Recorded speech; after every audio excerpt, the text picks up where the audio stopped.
So there's this interesting video with Daniel Richter on Mold, and it puts a lot of fascinating insight into the forefather of neo-expressionism. But I almost think he doesn't go far enough, and it's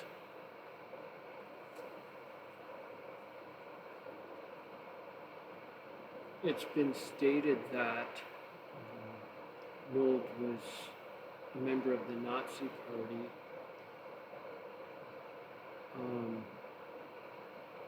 or rather that he was sort of sidelined or rejected from the party, and as Richter explains here, that he appeared to be trying to do everything in his power to become a party member, as if he so, worshipped or esteemed the Nazi Party. And I'm just wondering if this really fits with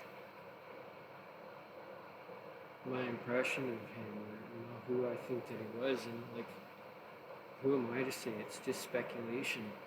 But I mean, one thing I've been thinking a lot about, quite a bit about lately, is his sort of religious or biblical paintings, and I really like that work, but there's not that much of it, but whatever there is, I find is quite profound, and I'm just trying to put those things together, how does this fit in with a guy that's so zealous to become esteemed member of the Nazi Party? It doesn't really seem to make any sense. Then there's this kind of weird, anti-Semitist thing where it's it ties into this whole weird concept of Christians that are anti-Semitist, which is to me just kind of seemed like the weirdest possible idea until, I guess when you become a little bit more informed about it, then it doesn't seem that weird anymore, because the standpoint I guess the basis for that whole perspective is that, it's sort of attributing the death of Christ to the Jews. I'm just you're gonna blame an actual nation? How stupid people can be. You're gonna blame a nation for killing Christ? It's it never even crossed my mind. Typically naive me, right? It's just you blame society, or you blame quote unquote the world. Why would you blame the Jews? It's you blame us, people, humanity. Don't blame the Jews. So it's if that's the source of the anti-Semitism by Christians, then it just seems so ridiculous. And not to mention the fact that that entire way of thinking by a quote-unquote Christian is absolutely preposterous. The last person who should be having any kind of racist or anti-Semitist thoughts is a so-called Christian. So it's just just does not make any sense. But then so this all comes down to bear on Noel, right? How does this, how is he an anti-Semitist? And then he seems to have these really intimate or sincere, I don't even want to call them religious, I mean biblical or godly paintings, So what I'm thinking is that, see, the other thing that is alluded to in this video and then in other discussions about Mold is that, he really wanted to make an impression on the members of the Nazi Party, but I'm wondering if his whole goal was actually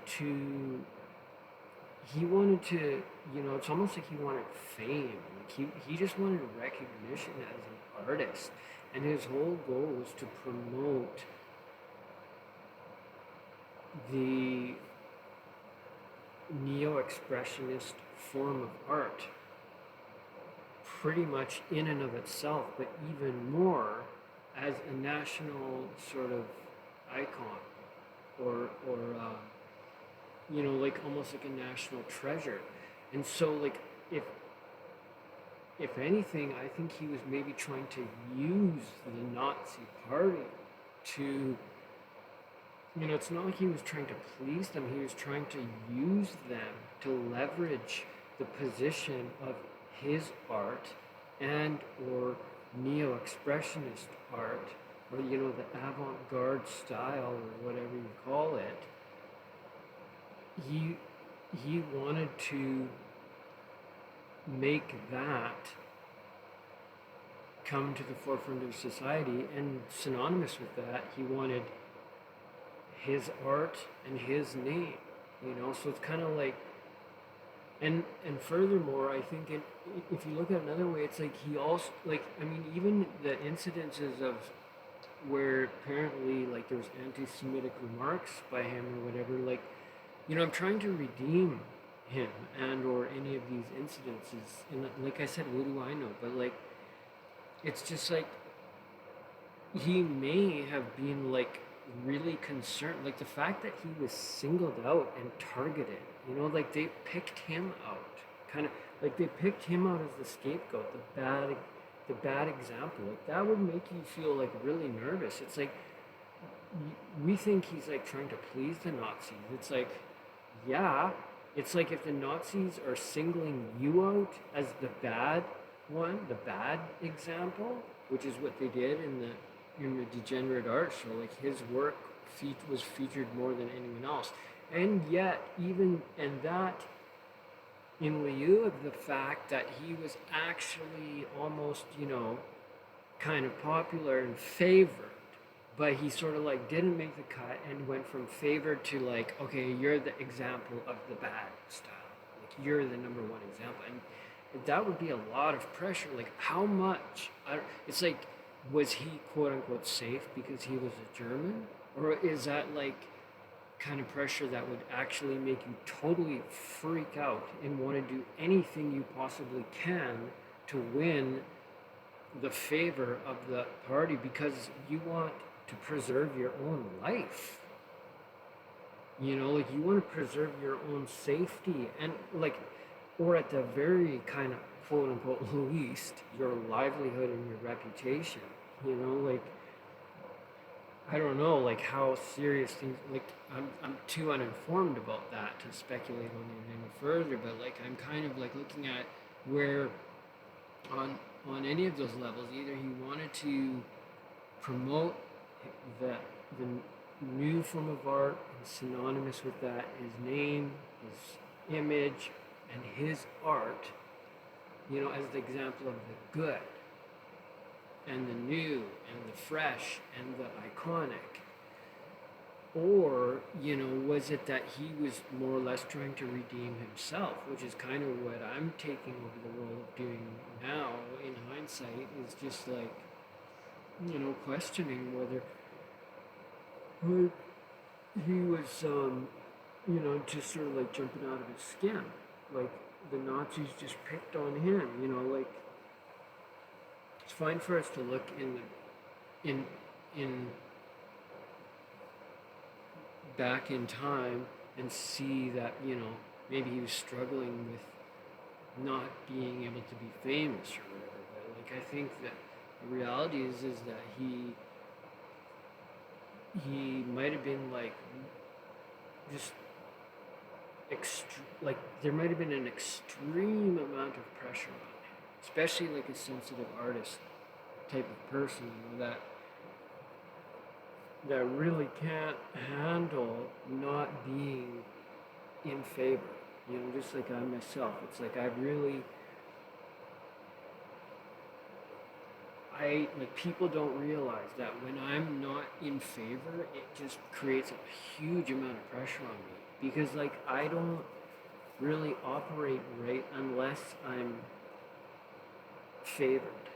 You know, that's kind of the reality for me. It's just like what other people seem to be used to being kind of like the opposite. They almost thrive under being dejected. That's the normal person. Like they just kind of sort of just don't seem to really notice it.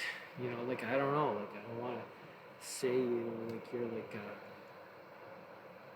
like a beastly layperson or something like that. But that's kind of like it's just like people are just tougher, you know, than I am. And I kind of wonder if he's got that kind of thing going on a little bit. But I just think that puts a totally different perspective on it, and it's like it both brings to bear, or it sort of brings to the forefront all those same pieces of knowledge, but it just puts it in a totally different light, I think. And like just to go back to that idea, like I'm really trying to redeem him because like he's one of my favorite painters, and I don't like the association of being a Nazi, but at the same time, like it's like I can realize that like, you know, like in the time frame, it's like basically anyone and everyone could have been a Nazi, and it's like my whole philosophy about Nazism is just like how that is us. That is the normal people. The Nazis are the normal people. You know, anyone that by now that doesn't understand that philosophy, that kind of philosophy in and of itself, to me is totally clueless. Like that's what, like the Nazi party members were like the normal people. They're the ones that were susceptible to that ideology and brainwashing, I think. And that's just the way that humans are, you know? It's just like, they're just kind of like sheep. And just follow each other, and how much more when it's this sort of like pervasive ideology or whatever, you know? It's just like, it was more like a cultural or a social hypnosis.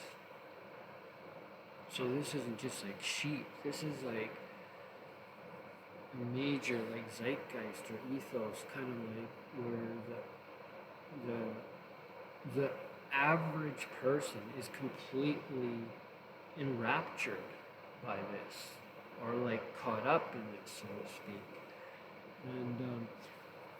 And yet then like I see his paintings, and it's like the thing is like I've been studying quite a bit over the last few years, and you know, looking over a lot of his art, because the thing is like for a lot of years I didn't have as much engagement with art as I have in earlier years or in more recent years, and I kind of like I'd always stuck in my head the one painting, which was the Last Supper painting that he did, and that to me is like one of the great paintings in my view. That is like one of the world's greatest paintings, in my opinion.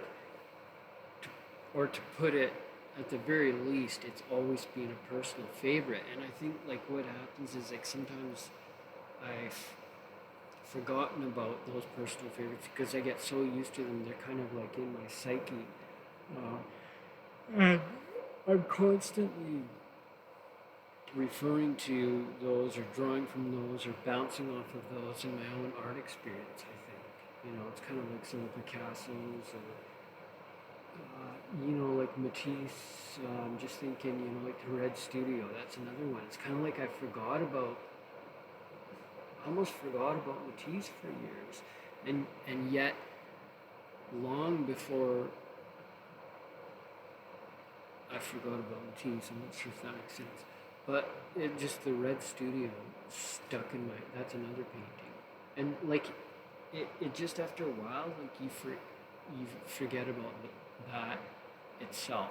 You forget about the whole thing altogether. I forgot about how much of an influence Matisse was on me, and then like at some point I think I even forgot about that painting, but I'm just talking myself in circles now. That painting too is like a painting that seemed to have a huge influence on me. But there, like when I start thinking about, like, it seems like there's only a handful of them, and then when I start thinking about it, there's so many works like that. But I think there may be a handful of paintings that really have that level or degree of impact on me. But I'm kind of going down another rabbit trail here. Like this could go, like I could go on forever with that whole topic. But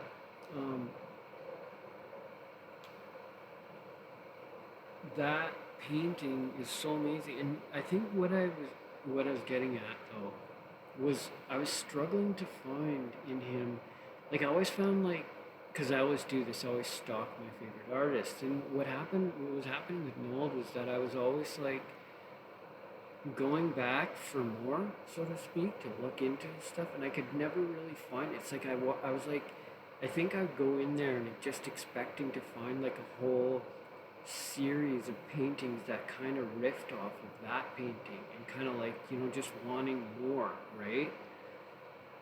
Just like a hungry beast, right? You want more, right? So, and then just kind of like forgetting. It's just like after looking, I'd go look at these big volumes of books or whatever, and then just kind of like, yeah, that's cool, and then just walk away, and kind of like didn't even realize that I didn't get what I was looking for. Like I just kind of, it's just like, unlike some of the artists, like when I look at Picasso, it's just like there's always like certain paintings that stop me in my tracks. But with Noel, it's like I didn't really get that feeling. Like it's just like that one painting is kind of like such a great masterpiece, and then there's like I wasn't finding as much of his stuff, and then I didn't even realize that I was kind of leaving unsatisfied.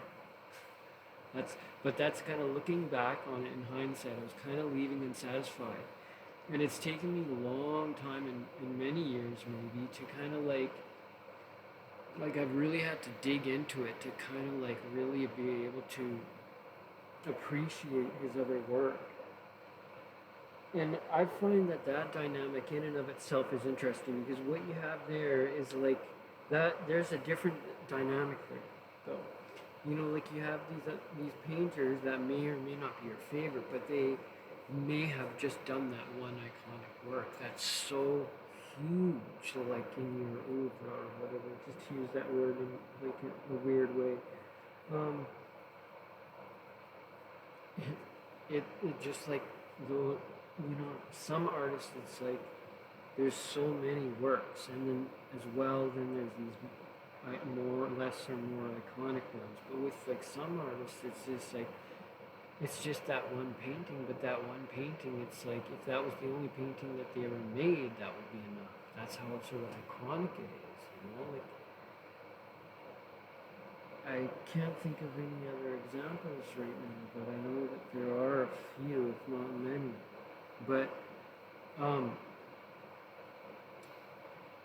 that being said, I kind of found that there was sort of like a strain, if you want to put it that way, of his stuff that was also religious. Like, see, my initial appeal to the Last Supper picture was nothing about the spiritual of it, other than the spiritual in art, so to speak.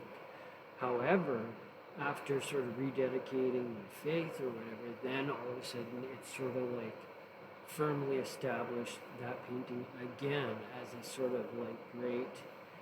And at that time, I had an impression of Noel that was still very, very naive compared to what I know now, which was kind of him as more like this very quiet, subdued, recluse painter, like just very limited knowledge compared to what I know now. Like I think I thought of him as way more sort of an underground, kind of almost like hermit type of painter or something, and I really didn't know about his other work. I just kind of thought this one weird painting that he did, and that he was kind of like a painter from the former era almost. almost, and that was just one painting that came into the new era, and it really stuck with me as kind of like almost like a quirky kind of piece. And in a way that does sort of corroborate with my view of him, but like the thing is I just have this totally different idea now, but I'm kind of trying to redeem that almost with that older impression that I had of him as just this kind of, like when I saw that painting and then the impression that I had of the guy who painted that, like that's a very different thing kind of than what I look at him now. It's this sort of like ambitious person, it's kind of, that too is hard to reconcile. It seemed like from that painting I saw a much more like sensitive kind of person with a very appealing, kind-hearted sensibility, and then like, so when I look at some of his other spiritual, quote-unquote, religious works, then I kind of see that does carry through with those, and in a sense I would say to a very profound degree, like Christ with the children there, that's another painting that, like, the thing is, none of the paintings seem to have the same as that Last Supper, and I'm like wondering why, what is it about that picture?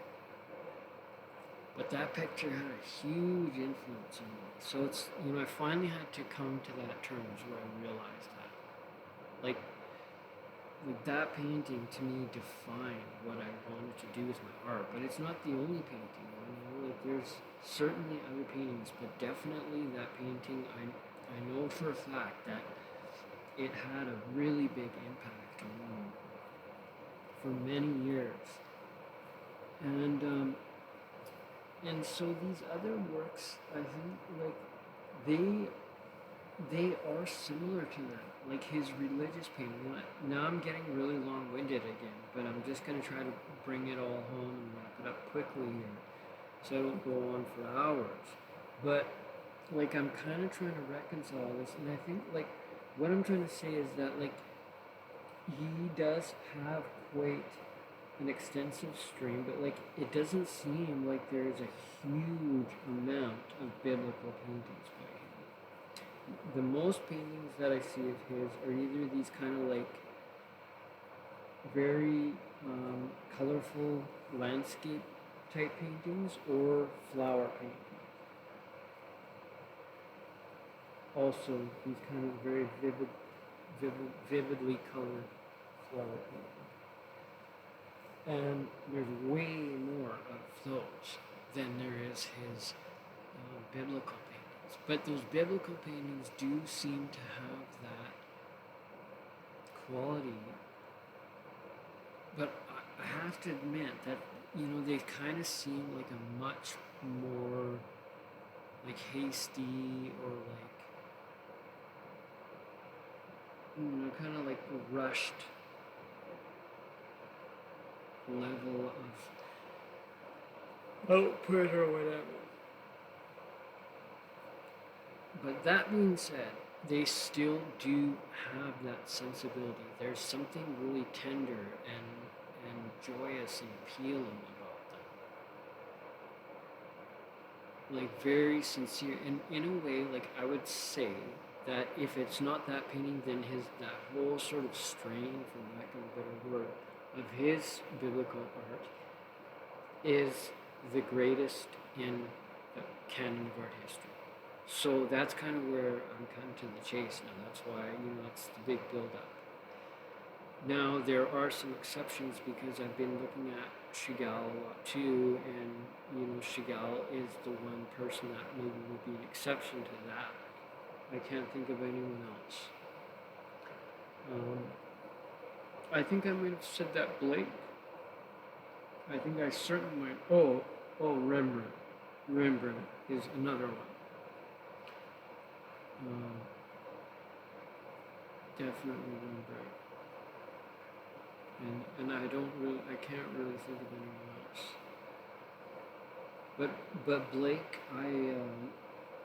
I really felt strongly about would have been a candidate for that sort of Hallmark or whatever, but have since changed because I think that Blake has begun to confuse me with what exactly, like, I'm kind of wondering to what extent, like, Blake just seems like he was almost just like a mystic in a way. Like,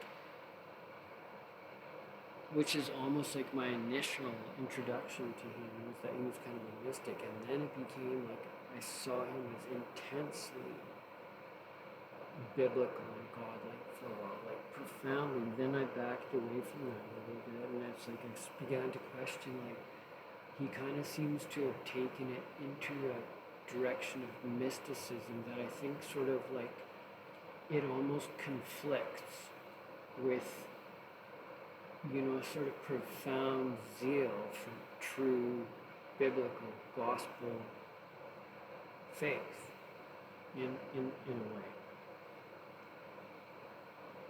And then, so, you know, that just kind of leaves Chagall or Rembrandt, who was many, many years before these two painters came onto the scene. Not that that's neither here nor there. But so nonetheless, what I'm trying to say is that his quote unquote religious paintings are, vaguely speaking, the greatest in the canon of art. And so that has a huge sort of cadence to it, I think. Like, what, you know, what is the meaning of that? And like, how is that sort of, how does that come to be? And so, and then, you know, like, ultimately, how do I reconcile that with this very conflicting notion of this guy that's like really like enraptured with trying to become a member of the Nazi Party, you know? Now, like, what I have done for a while is I've kind of sidelined it as like it kind of being a conflict of interest, like to put it very bluntly, or to say the very least, that like maybe he kind of, like, I don't know, like, again, see, the thing is, like, it's one thing to see somebody doing biblical paintings and then see them not that engaged in a biblical faith, where it seems like a conflict of interest. But with Nold, his paintings do seem very intimate and sincere, like profoundly so. So then, like, how do I recognize that true zeal and vigor that I think of his personality with this person that, by contrast, seems to be wanting to be a member of the Nazi Party? But when I look at the fact that, like, you know, you could have that dichotomy on one hand, if you call it that, or the fact that, like, it does seem like church members that were very zealous for the word and the spirit were also involved in kind of more like superficial or political or whatever things that totally contrast that, which is weird. Or, like, you know, not to mention, like, maybe they're kind of involved in sexual things, as is a great sort of pitfall among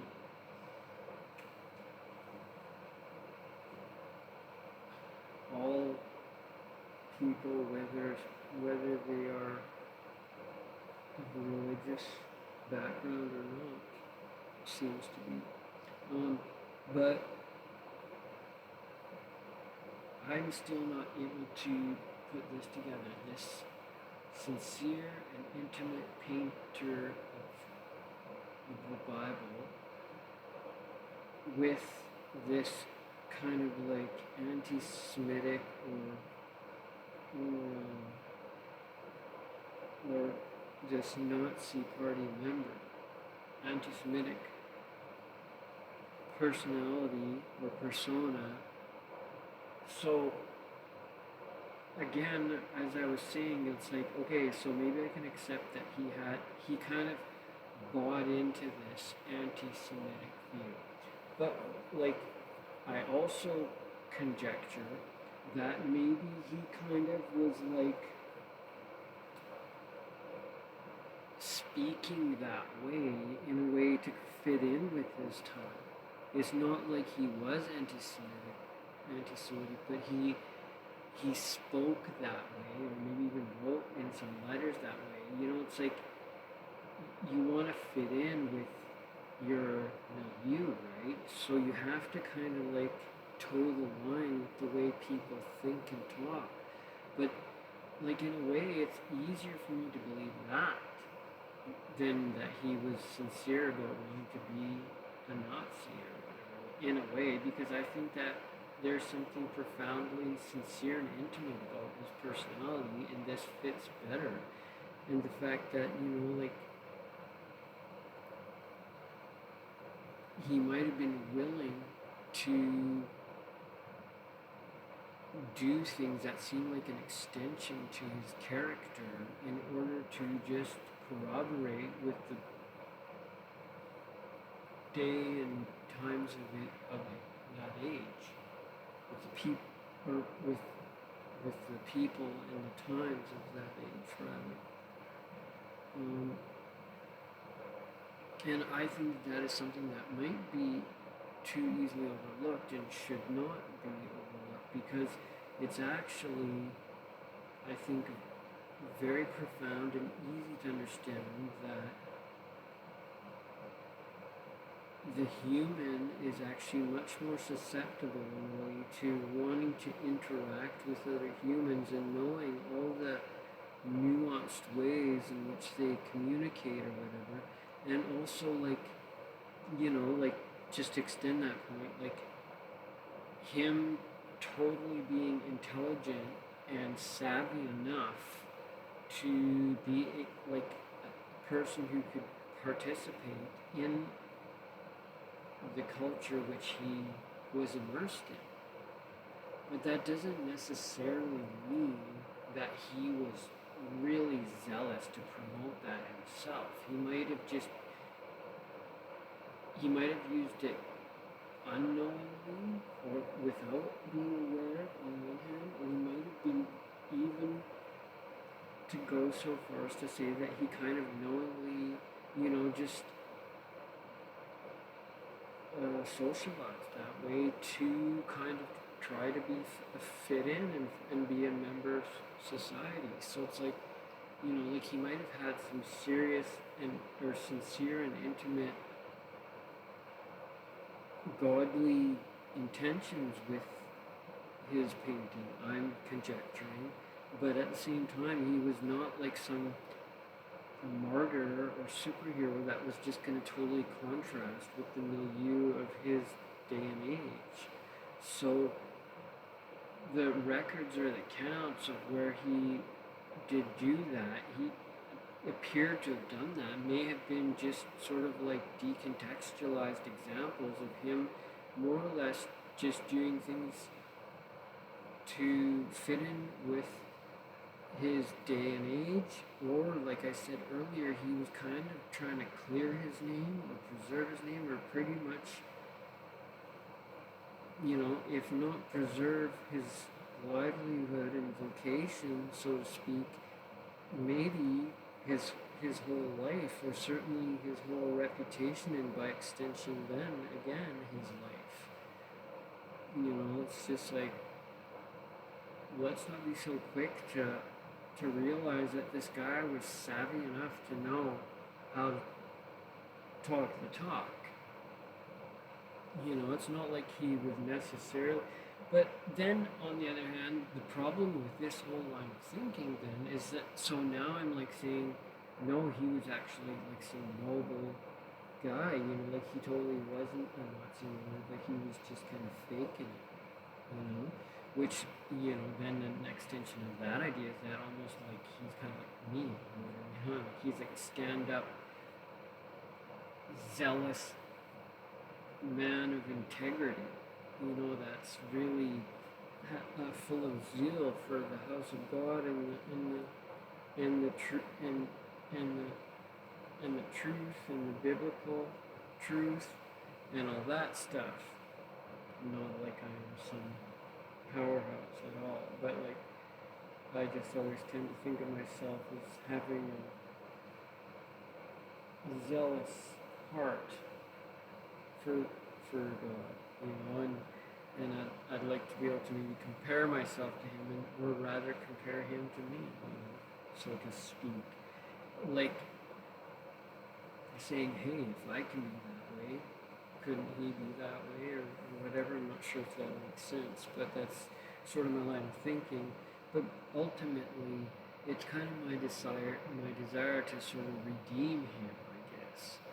But like, I think I'm bringing either Him down or me down by this, and I'm not really able to comprehend that right now. My brain just can't really compute what I'm saying right now, so I'm just sort of prefacing my ideas right now, saying that I'm not all there right now, like on that topic. My brain's just not working. Maybe it's getting late or whatever, but like I can't really address that topic in that sort of lucid state that I would like to. So I'm just sort of leaving it a bit unkempt or unruly in that way. Whereas I kind of like to sort of compose my thoughts and speech to avoid saying things that I think contradict my psychology with wanting to be in line with godly and scriptural principles at all times, as this sort of final word on anything I say publicly or vocally or like whatever. That's just kind of like maybe going a little bit off track, but that is the way that I live. But I give myself some space when I maybe don't have the lucidity, like, because I kind of have to edit my speech, but I do it all the time, right? Like, call me fake if you want, but I don't see it as that. I think it's a profoundly important biblical principle, but I don't like feel like I have the energy for that, because it's almost like another thing right now, which I can't seem to find the energy for it. So, that being said,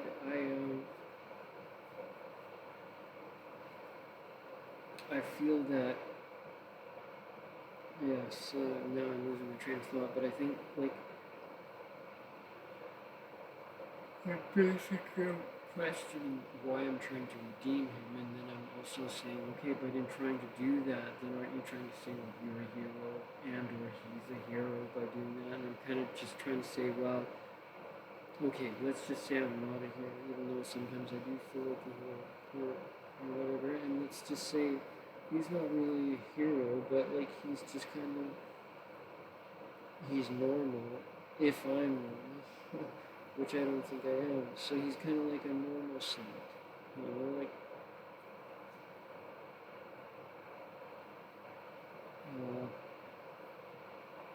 so what I'm trying to do is kind of redeem Him, but I'm trying to say that He's kind of like a normal saint, which is kind of all interesting ball of wax if you think about that, what that means, and the inherent contradiction of what that seems to mean, if there are any. But just kind of like a normal saint, but like, again, just to keep harping on that idea, like, it's almost, but there's no place for being a normal saint. Like, He's basically like almost like a hero. If He's not an anti-hero, then He's a hero. There's kind of like there's no middle ground in this story, unfortunately. That's kind of how it seems, which I think I'm trying to avoid, because I don't really think that that's the case. But I think the reason I'm trying to avoid that is because I don't think that now here's another contradiction, I don't think that He really did have a powerful spiritual agenda, and yet I see that He produced these paintings. So that's what I keep coming back to, is like, how does the guy that produces those paintings fit in with this one? Or I guess you could say, is that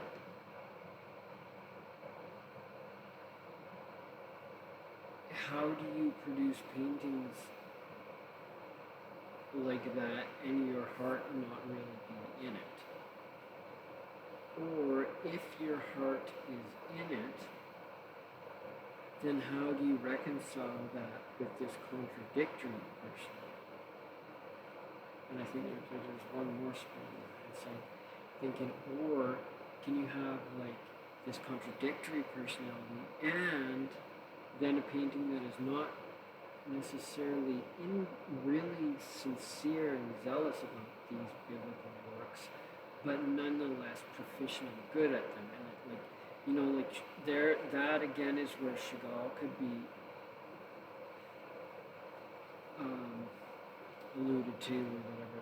Is like his paintings are like and you know, then to just jump to another idea, like I think there are times where the quote unquote secular world people become very, very mystical and spiritual. Like boys again for like had me thinking that he was like actually like really spiritual. And then I was like, no, you know, you just kind of started to see that in him that he was, but then like I was just like, no, that's not what he was doing. And I think the same kind of with Chagall. All of a sudden I realized that no, it's not really like what's weird about Chagall is like he has such a breadth of output in the sort of biblical works, but rarely is there anything from the New Testament other than Christ on the cross, which you do see, and that in itself is weird because now what you have is a proliferation of biblical work, and it goes deeper than that. That's just the cursory views that I was getting of Chagall, and then it goes way deeper than that when you start to see just what his output really was and how awesome. But in my opinion,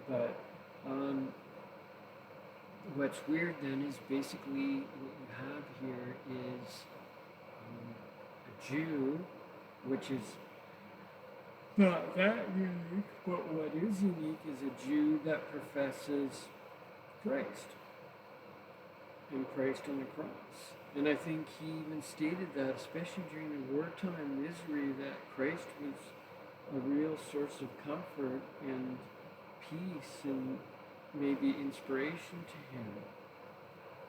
So it's like you have like a Bible, you have a Christ believing Jew, you know. So like was he a convert to Christ, I wonder. But then like why would he have only painted Christ and not painted any of the other scenes from the New Testament? That's kind of a weird thing. Like I think he was just on the border, which is amazing to think that maybe he was a kind of like a new convert, but that's as far as he got, you know, in his sort of, like that's kind of an amazing and profound thing to think about. Very interesting. So, sorry if any of this is really boring to other people, but to me this whole thing is actually like, it's, in a way, it's actually really poignant. And even beyond that, you might say it's downright obsessive for me because I'm looking for these sort of like role models or predecessors or like, you know, people to maybe spiritual forefathers, or you could even say like people to like guide my progress or whatever. But I don't think it's that latter part is not quite that obvious to me. It's just that I think that I'm very keenly sort of invested in trying to figure this out. Like I kind of, it's like an obsessive necessity to do that, which I'm not sure why. And then, you know, now I'm encountering these kind of contradictions. I'm saying kind of, well, here we have the anti-hero, and now you're kind of making him by default almost the hero. which is not really my intention. So now I'm finding myself having to justify or quantify, and that's not really my intention. And then I'm searching my soul to say, well, why do you want to redeem him? And do you have to redeem him? Does that care? And do you think that maybe you're just trying to redeem him, or do you kind of really believe that? But then I'm coming up to another point where it's like, well, wait a minute, if I believe that, then I'd almost be saying that he's not an anti-hero, he is a hero, which I kind of wasn't planning on really saying. But it sort of seems like that's increasingly harder to avoid. But I don't think that that's the case. More so what I see, like, then if, again, by contrast, if I pull away from that, then I'm still left with how then did he have these sincere biblical works? Well, I can't really explain that, but somehow it's easier for me to explain it when I look at Chagall. That Chagall had it, and then that's where I was at with that example, that there's this kind of intimacy that he portrayed where I don't think he was necessarily as versed in what it all regarded, and yet still, surprisingly enough, he did it more intimately, more sincerely, and by far and away more powerfully than anyone else that I know. And both these artists have done that, which, like I said, short of Rembrandt, now no one else comes close. So to bring up the idea of Rembrandt too, I think, like, in a way, all these three artists, it kind of seems similar in the sense that, like, I'm seeing their level of investment in the faith, so to speak, quote unquote, as having a limited strata of depth, sort of, which is a bit right now the remaining sort of conflicting idea in my mind, what that means. But nonetheless, I think Rembrandt was the same too, because, like, I think what happened is, again, Rembrandt, I was also thinking him as a very profoundly devout believer in a way too, but then I started to think, wait a minute, that, like, his milieu was so full of believers, whereas Chagall would have been kind of an outsider. Like, Chagall would have been, except for the fact, like, he actually would have been an outsider from his own background, being a Jew, but he might have been more of an insider by portraying Christ. That's why I never noticed. It's like, what big deal? Of course he's going to do that if he throws in the biblical thing, until I realized he's Jewish and he shouldn't really be putting pictures of Christ. Well, yes, but basically you might as well say he wasn't really a Jew by this point. He was basically an American. Although I don't know, did he go to the States? Can't remember. Yeah, I'm sure he did. So, like he, either way, like, he was surrounded by members of the Christian community, so he fit in with them, and the Christians don't care if you're paying Jewish things, right? So it's like he's okay there, but it's like if he went back to his hometown, they may have smoked him on the behind for using Christian imagery or whatever, like, kind of thing, makes you wonder, right? So anyway, there is a sort of peculiar or contradictory thing, I think, there, that's somebody that's so intimate and sincere in their, you might say, faith, but in their portrayal of the imagery of faith that we seem to be able to access. And so he, these artists, all in their different ways, and so lastly, to just conclude that idea, then, like, how was it with Noel? And I think that with Noel, it was like, I'm not really sure. I think, you know, it might have been something closer to like Chagall, but like,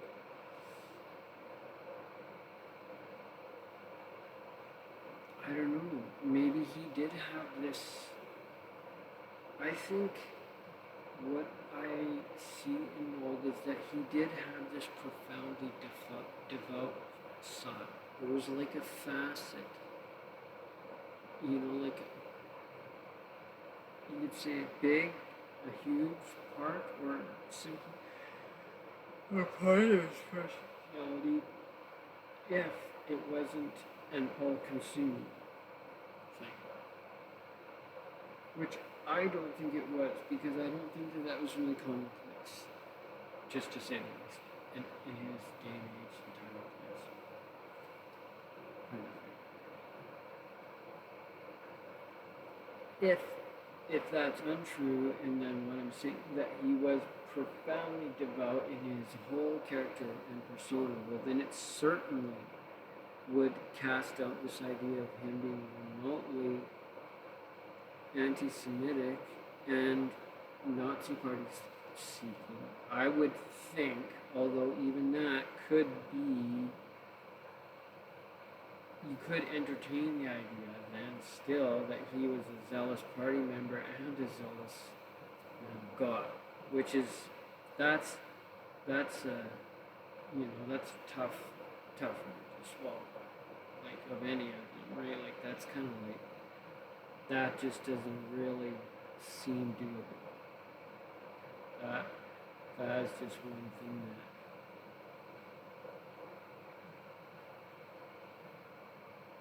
that you can't quite say that. But nonetheless, he seems to have produced these works. So I'm not really getting any deeper on that. I'm not getting past that point. But he produced these works, and those works, in and of themselves, as few or as many as there are, seem to really contradict this idea of him as anti-Semitic or as a Nazi wannabe. However, I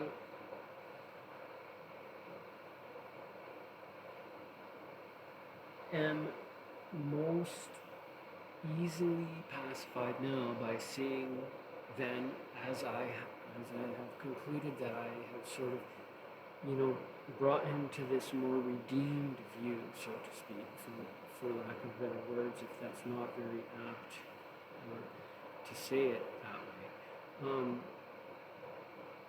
That he was an intimate, sensitive, sincere man and painter that had a kind of devoutly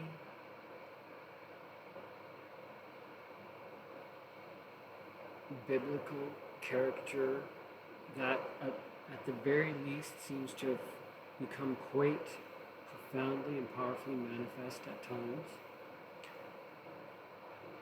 to say the least, with the least amount of speculation, so to speak. But I think what I'm trying to then conclude and leave it there is that he was after all not anti-Semitic and not wanting to eagerly, zealously be a part of it. I'm kind of like trying to strip those things off his reputation. That's what I'm trying to leave. Like I'm trying to say he was not really like this towering, powerful man of God. I can't get into that. But I am trying to toe this line of saying that he had a sort of powerful spiritual streak, or strain as I've called it, which I'm not speculating on that much, but I see the evidence in the paintings, which are unique in the canon of art. So he had that, and by that sort of merit, I'm saying he couldn't have been a zealous anti-Semitic or party member want to be. So based on those paintings alone, that seems to be what I'm saying, is that based on those paintings alone, I can't situate him there, or at least I feel that I have to sort of quote unquote redeem him or strip that from his reputation. And so, you know, to borrow the difficult phrase that I think Richter put out there, that we feel that we have a right to entertain a sort of moral playground, I'm like, what does that even mean? Is that just verbose speech? But no, I think that I am sort of behooved in just, what's the word, you know, like that. I'm absolutely, yes, that's exactly what I am trying to do. Why, I don't really know. Like, can't I just leave him alone? And I guess I can, because, you know, like, it's kind of like how I'm always trying to redeem people that I think are homosexual, you know, because spiritually my soul struggles with that. But why is it that when it comes to artists, I have for a long time accepted those artists as that was stated about them or whatever, and just, you know, like, felt sort of at peace with that, you know? Somehow it was almost easier for me to be at peace with that among the artist community that I was aware of than just people in life, where I kind of felt like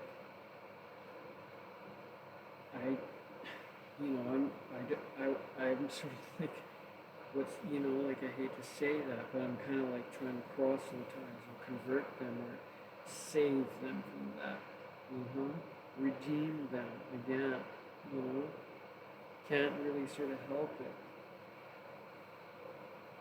And I don't really want to bring that up or get into that, because that just, it's like, sometimes it's just tiring, because it's such a whole, what is it, you know, it's like a lot of hot water that you just don't want to get into, because you just, after a while, you realize that people don't get what page you're on. Like, when you've, however many times over and over, like, tried to sort of maintain an even keel, or just like try to,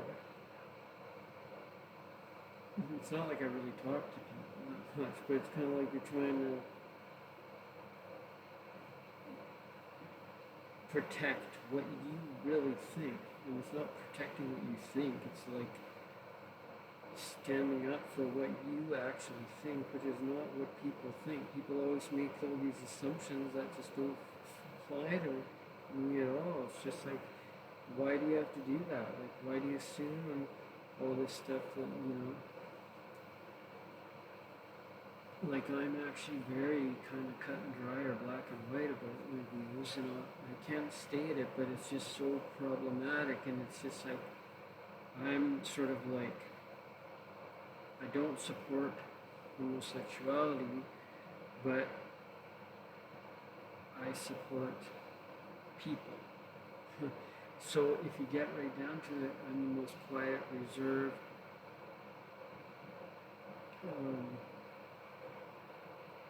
what's the word? Anti-homosexual. What's the word? But I'm fiercely anti-homosexual, you could say. If that's I am fiercely, but very quietly and very reservedly so. So I don't know if that makes any sense. And that is because I think it is a spiritual subject to me. It is not a fleshly, sexual thing. It is a spiritual thing which I'm not afraid to address. But, like, I don't feel the need to, like, harp on any individual people, let alone do associate with anyone like that, with anyone of not like that. What I mean when I say that is like I just don't associate with anyone that I really would define as such anyway. Because I don't really have like a social world right now at all. So it's just kind of like it's like a moot point in a way, right? But like that is a sort of contradiction in my personality, you may say, is that I am very strongly so, but totally reservedly, because that is the way I sort of pride myself in behaving, is that I have these strong thoughts within, and that totally does not impact how I interact with people. That's not my approach with how I live my life or how I associate with people.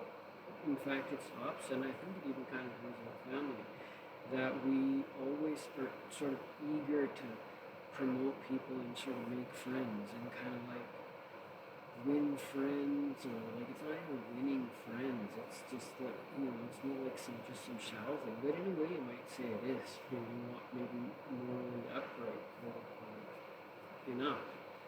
But I just think it's almost like a family weakness, but I see it almost as a profound strength, because it's like just putting people first is like such a powerful kind of family trait, I think, that it's one of the great gifts that I think I've been blessed with, or that our family's blessed with, that we have a profound way of just like leaving all the fucking politics aside, and it's just like about people. It's like, you think I'm actually gonna be like weeding people out and sorting them out, saying you're homosexual, therefore I have to have some kind of limited relationship with you? That is the furthest thing from my mind. It's like, if anything's on my mind, it's like, my problem is that I don't really have a social world. It's like the last thing I'm concerned about is whether or not you happen to be homosexual or not. Like, now, on the other hand, if like I was among, like a group of friends where that was like very sort of prevalent matter, then that might be a bit different. Like, it's kind of like it might be a little, it might be a significantly bigger struggle for me at that point, which I'm kind of, just have to deal with that as it comes, right? What else can you do? It's not like I'm a quote-unquote prude or whatever, but in a way I probably am. I'm probably in a huge way, that it's just like those, like, I don't live that way. I live that one day at a time in my philosophy, so it's like, I just don't think about all that stuff that normal people think. Well, it's like, yeah, but then what? If you do this and all that, it's like, I don't think, like, I just think, like, I want to make a friend, like, I want to embrace a relationship and a friend. That's what I'm interested in. It has nothing to do with, any of those kinds of things. So in the same way, I think somehow that's exactly, in a way, that's why I'm trying to do this. Like, Noel is like my friend, right? So I'm kind of trying to clear his name. And in a way, I think that's kind of one thing that I do that is a sort of profound part of my life that I appreciate, which is not really something that I kind of ever expect to do. But, like, I think that scripturally it's supported, where, what's the word now? Like, I kind of, even the very phrase from scripture I used not very long ago, where, like, you, by virtue of you being a believer, you kind of like include all the people around you, whether they quote unquote are believers or not. And I like, initially, let's say at times when I was encountering this sort of idea, then I kind of thought, well, like, how is that doable? Like, everybody has to kind of like like, aside from that kind of initial, like, just kind of like psychological or philosophical conundrum, or spiritual or psychological or whatever you call it, in actuality, not really having a problem with that at all. Like, kind of feeling like, given the way that the world is, it actually makes perfect sense. It's kind of more like all the more easy when you kind of feel like you've been gifted in a way with this sort of prophetic spirit or whatever. It's just like by the very inverse fact of how difficult it is for you to fit into society with that, and wanting to fit into society with that mantle, do you then want to just sort of like readily include people into, the faith without requiring any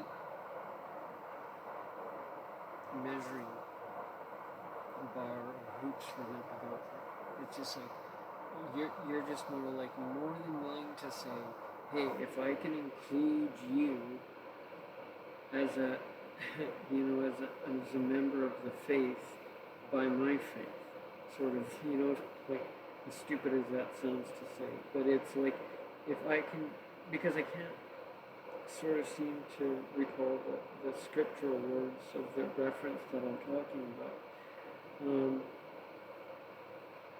But the same is with the believing and unbelieving husband or wife type thing, if that makes any sense. So, that's definitely one example, if not others coming to mind.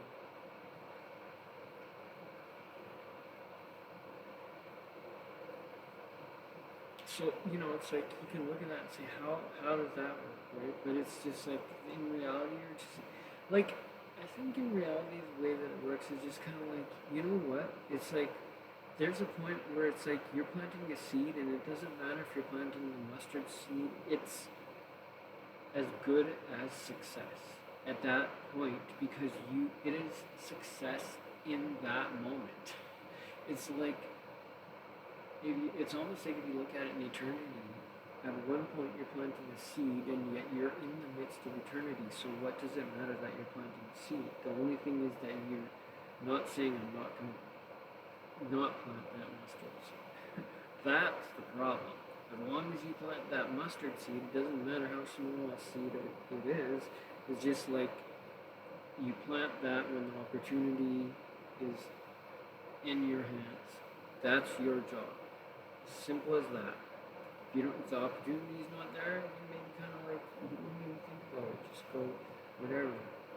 Knock yourself out. Enjoy yourself. I don't know. It's just like, people draw too much into this sometimes, I think. It's just like, be a profound, zealous man of God or woman of God, and yet at the same time, just like, pretty much like, party harder than anyone else. Like, enjoy yourself as much as a person can enjoy themselves, which I tend to do. And I think far too much anyway. And that's kind of why my life is on the rocks. But, about incoming newscast, it seems like, please disregard.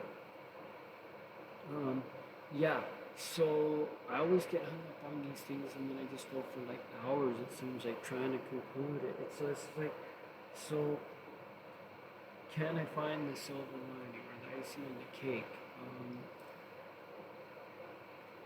How can I quantify that I am trying to redeem him when there is probably extant information that if I just read it, I'd just be like, I'm just going on kind of like this, what do you call it, hearsay or whatever, like just fragmented bits of knowledge where it's like, you open up a book, and if you just read the words, like there's a letter that you wrote to someone, for example, and clearly you could see in that letter that is anti-Semitic without any real conjecture.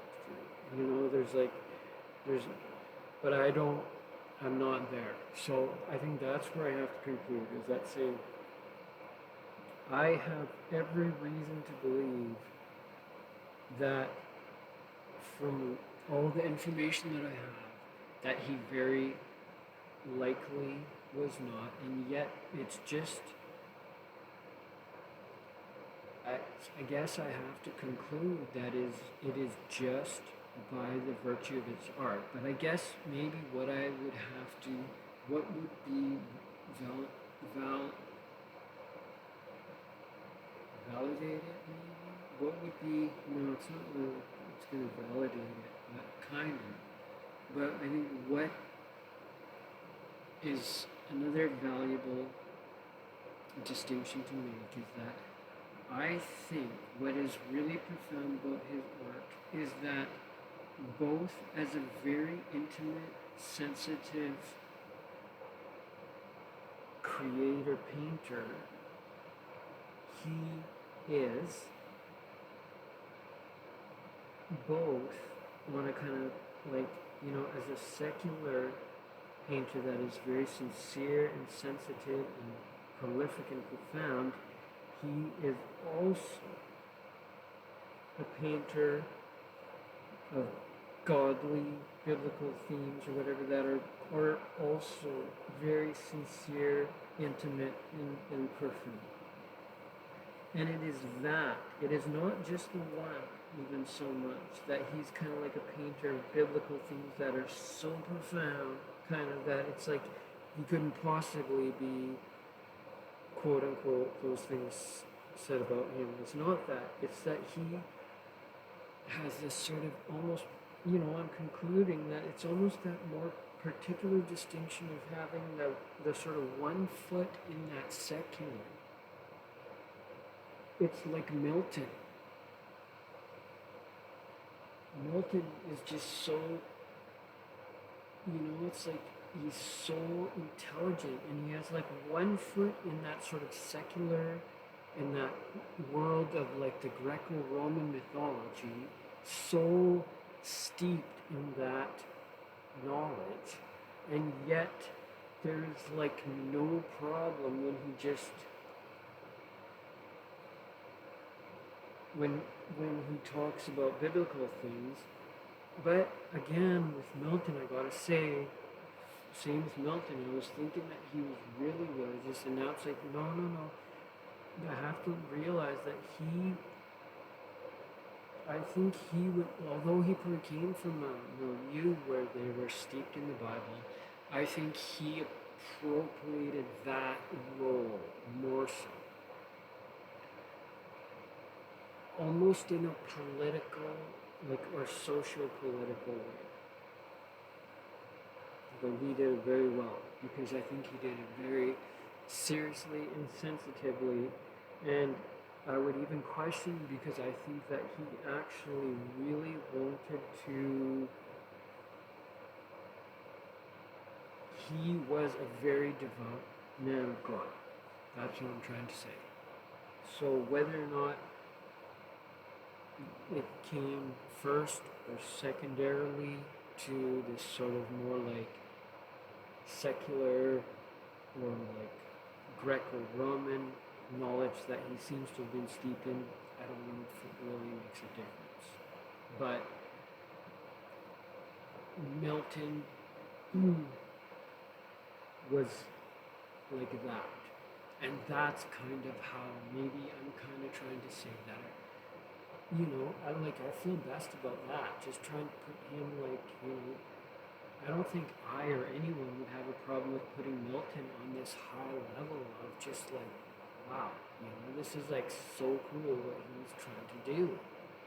And that's kind of the level that I'm wanting to put Nold at, was that his vision was of that height, and it was without contradiction.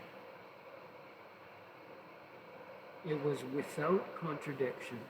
So my conclusion is, at the end, totally different than Richter's, even though I'm kind of like trying to incorporate everything he's saying. On one hand, I'm sort of saying he stopped short, or I'm taking a bit further and going, the conclusion is that what you're saying is actually wrong. It's not my conclusion to say anything about the fact that you're wrong. That's neither here nor there. Like, it's just like, you're just talking about all the things that you are aware of, so to speak. Like addressing the subject to Richter. It's just like, I don't really, it's neither here nor there, really. It's like, exactly like, to borrow his own words, it's not like it's a moral playground and I'm trying to engage with him. It's like, I don't really care about that. I think I care about it more with Noel, if anything. But it is, and yet I don't, I guess I'm trying to conclude, I'm trying to come to terms. I know what I'm trying to conclude, and I'm trying to come to terms with the fact that I should maybe try to be at peace with him not sort of living up to what I'm saying, so to speak. I think that's the reality that I'm kind of a little bit reluctant to entertain for some reason. Just to put it that way. It's not really for some reason, but it's just like, to free, so to speak, is, to use that almighty syntax, so to speak, because I know what my agenda is, but I can't seem to sort of eradicate that or whatever, like I would like to, but I can't, so I just have to say, maybe you should kind of just realize that you might need to eat, what's the word?